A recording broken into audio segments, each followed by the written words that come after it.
Olá, meu nome é Matheus Maia e este é o canal Liderança Relacional. Vídeos edificantes para abençoar a sua vida e a sua liderança. Fique por aqui, pois hoje é o último vídeo da série Os Maiores Perigos Associados ao Coaching.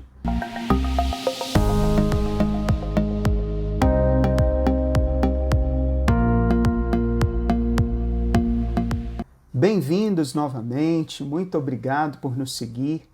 A cada dia queremos trazer o melhor conteúdo para você, sempre com uma cosmovisão bíblica. Por favor, deixe registrado um comentário, seja um elogio, ou uma sugestão, ou mesmo uma crítica construtiva.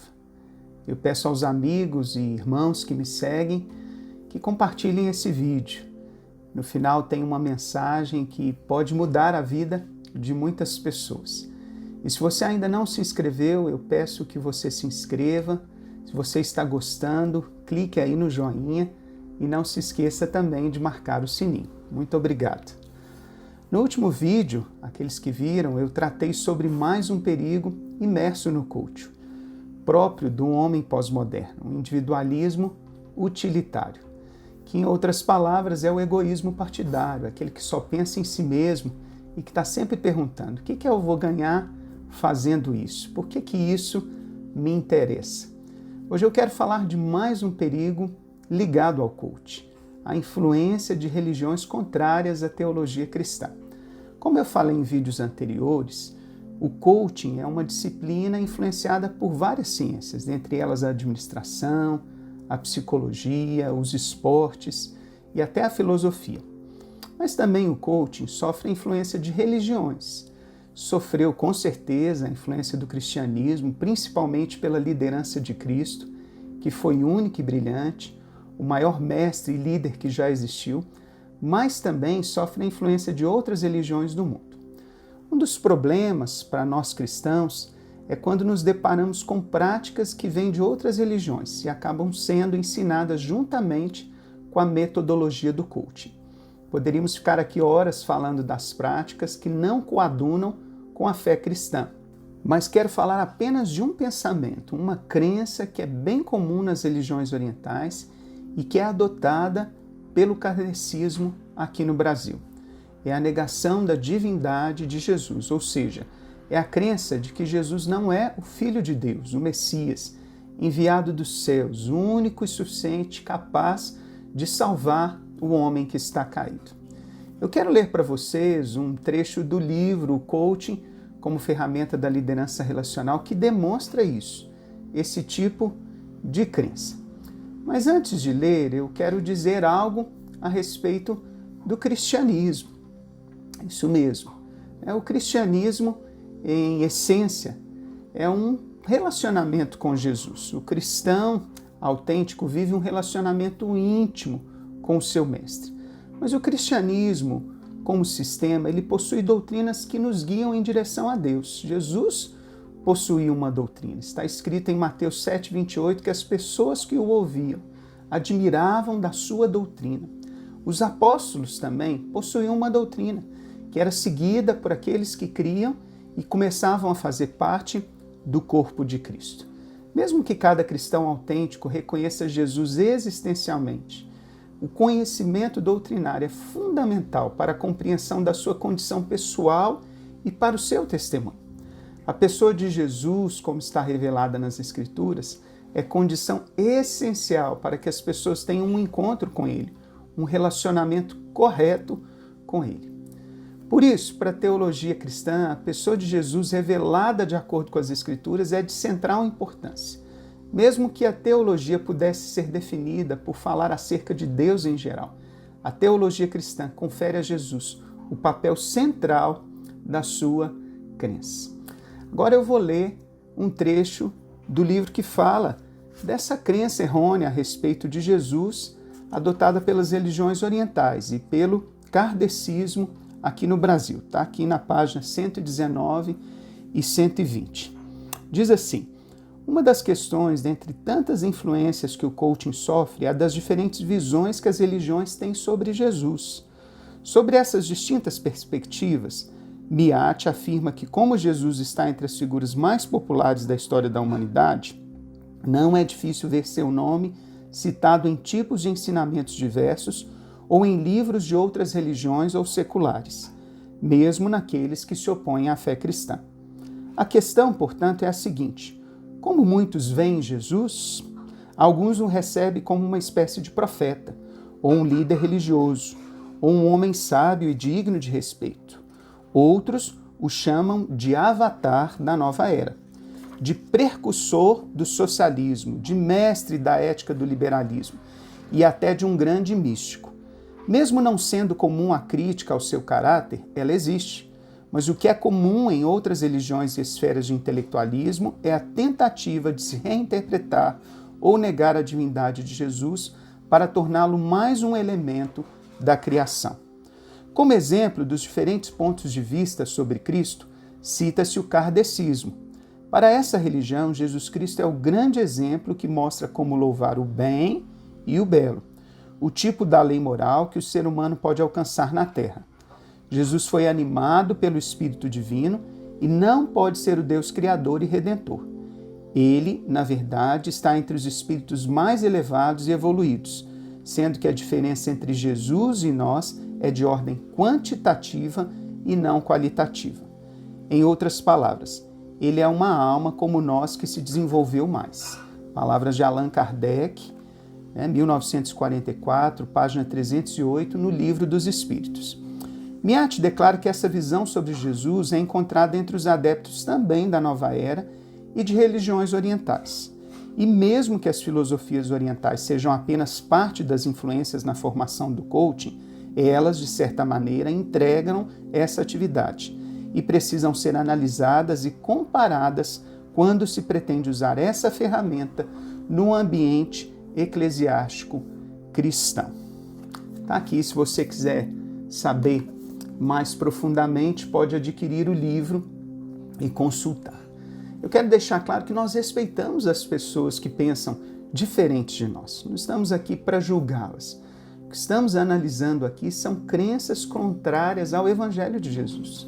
Aquilo que o próprio Jesus disse, não eu, não uma religião criada pelo homem. Cremos que existe um Deus que nos amou tanto, que providenciou um meio pelo qual podemos ser salvos. Esse meio não é exclusivo dos cristãos, no sentido de ser exclusivo a uma religião, a um sistema. Entenda isso, mas é exclusivo de Deus e está registrado na Bíblia. O próprio Deus deixou ali para que ninguém tenha dúvida e ninguém se engane.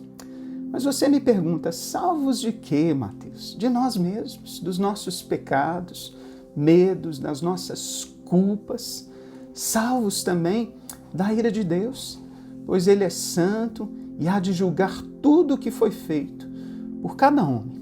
Como Jesus disse lá em Mateus 25, 31 e 32, que Ele vai separar os homens no julgamento. Como Paulo diz em Romanos 2,16, que Deus um dia vai julgar todos os segredos de cada homem. Mas veja, o mesmo Deus que se ira com a injustiça, que julga, é também um Deus de amor, que não nos deixa sós e não nos deixa em dúvida. E Ele mesmo providenciou o caminho de volta ao relacionamento com Ele, o caminho de volta à sua presença, à sua casa. Romanos 5,8 diz assim desse amor: mas Deus prova o seu amor para conosco, tendo Cristo morrido por nós, sendo nós ainda pecadores.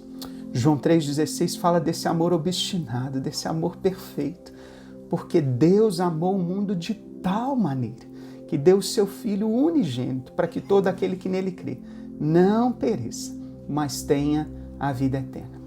Esse caminho é para todos, independente da religião que você nasceu, que você foi criado, sabe? Mas entenda, é apenas um caminho. Se o rejeitarmos, estamos rejeitando o caminho do próprio Deus. Este caminho está claro. Ele é uma pessoa. Ele se chama Jesus. Em Atos 4,12 está registrado: em nenhum outro há salvação, porque também debaixo do céu nenhum outro nome há dado entre os homens, pelo qual importa que sejamos salvos. Jesus disse: eu sou o o artigo definido, não há outro. Eu sou o caminho e a verdade e a vida. Ninguém vem ao Pai senão por mim. João 14:6.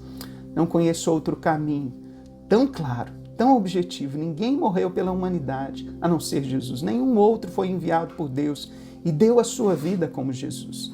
E foi aceito nos céus como nosso mediador. Porque há um só Deus e um só mediador entre Deus e os homens, Jesus Cristo, o homem. Paulo diz isso a Timóteo na sua primeira carta, no capítulo 2, no verso 5. Nenhuma religião do mundo oferece um Deus pessoal e misericordioso como o Deus de Abraão, Isaque e Jacó. Um Deus que se torna homem e ama os seus de modo perfeito. Em João 13:1 está registrado que ele amou os seus até o fim. Quando falamos aqui do cristianismo, eu não quero que você pense numa religião isolada, algo de uma parcela da população, pois religião é a criação do homem, é o caminho do homem até Deus, mas eu quero que você pense naquilo que o próprio Deus providenciou, fez. Ele deixou para o homem o Evangelho. E você me pergunta, o que é o Evangelho? O Evangelho é diferente da religião.